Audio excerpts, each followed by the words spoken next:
Ever wondered how the law impacts patient care? Whether it's voluntary patient admission or involuntary admissions, knowing the rules is crucial. Let's dive into the legal essentials you need to know for your NCLEX and nursing school exams. What's a voluntary admission? This is when a patient walks into the facility willingly and agrees to be hospitalized and treated for whatever illness they have. They have consented to this admission.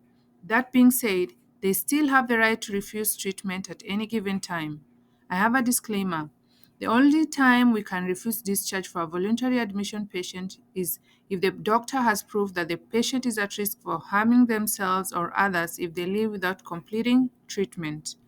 If they do not have that safety tag on them, then they are allowed to request for discharge and the doctor legally has 72 hours to release that patient.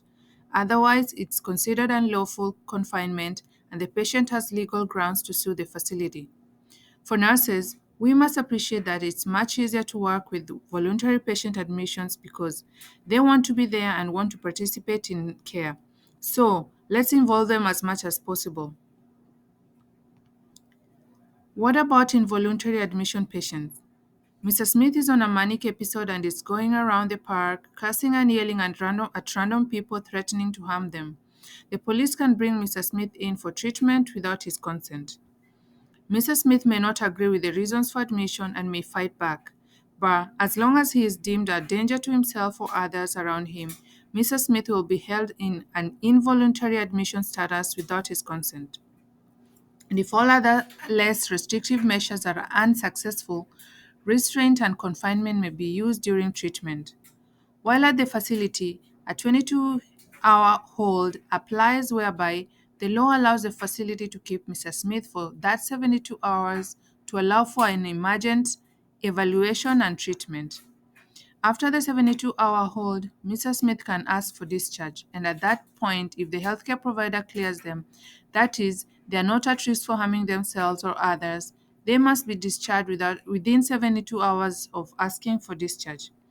If the provider can prove that they are not ready for discharge because they are still a safety risk, the court will nullify Mr. Smith's request until he is medically cleared to go home. So, as a nurse, you already know this patient does not want to be here. They may see you as a threat. Taking care of such a patient requires a heightened awareness of safety protocols, potential use of restrictive practices like seclusion and restraints if necessary for safety. There are nursing implications that apply especially for involuntary patient admissions.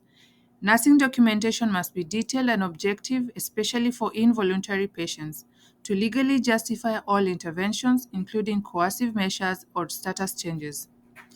Nurses must be fully aware of the specific rights associated with each status, ensuring patients are informed of their legal standings. Note that building an empathetic and trusting relationship with each status is crucial and the responsibility of the nurse.